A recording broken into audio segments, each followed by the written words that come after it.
Good evening guys, welcome to my channel mama's kitchen. Mama's কিচেনে আজকে বিকেলে রান্না হচ্ছে, যেটা কাস্টমারের অর্ডার আছে, ঘুগনি আর রুটি। সবাই বলছে যে দিদি শুনেছি আপনার হাত থেকে নাকি ঘুগনিটা খুব স্বাদ হয়, তাও আবার নিরামিষ। তো একটু আমাদের অর্ডার আছে, একটু বানিয়ে দাও। তো যার জন্য আমি আজকে ঘুগনি আর রুটি বানিয়ে ডেলিভারি করব। তার জন্য মটরটা আমি আগে থেকে ভিজিয়ে সিদ্ধ করে নিয়েছি। ইভেন তার মধ্যে মশলাটা কিচ্ছু না, শুধু আদা বাটা, জিরে বাটা, একটুখানি ধনের গুঁড়ো যদি দিতে চাও ধনের গুঁড়ো দাও, হলুদ, লঙ্কা, নুন আর স্বাদ অনুসারে একটুখানি চিনি দিতে পারো, যেটা খুব ভালো হয়। কিচ্ছু করার দরকার নেই, শুধু কড়াতে একটু তেল দিয়ে গোটা জিরে দিয়ে দাও। গোটা জিরে দেওয়ার পরে দেন ওর মধ্যে সব মশলা দিয়ে ভালো করে সাঁতরে নাও। সাঁতরে নিতে নিতে দেখবে ওটা থেকে একটা তেল ছাড়বে, নাড়াচড়া করে করে ভালো করে করে নিলে। টমেটো চাইলে দিতে পারো, আমি টমেটো দিই যেহেতু এখন সিজন খুব ভালো হয়।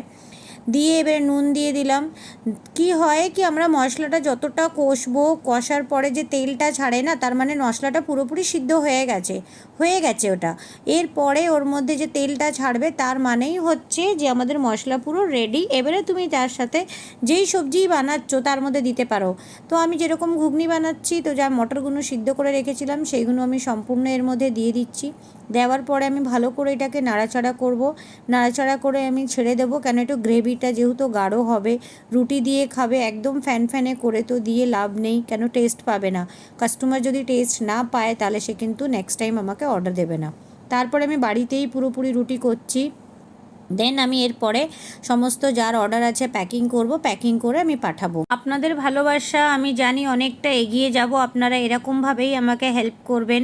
আর যদি কারোর ভালো লেগে থাকে তো প্লিজ লাইক, শেয়ার, সাবস্ক্রাইব করবেন। আর যদি অর্ডার থাকে আমার স্ক্রিনে নাম্বার আছে, প্লিজ অর্ডার দেবেন। Thank you.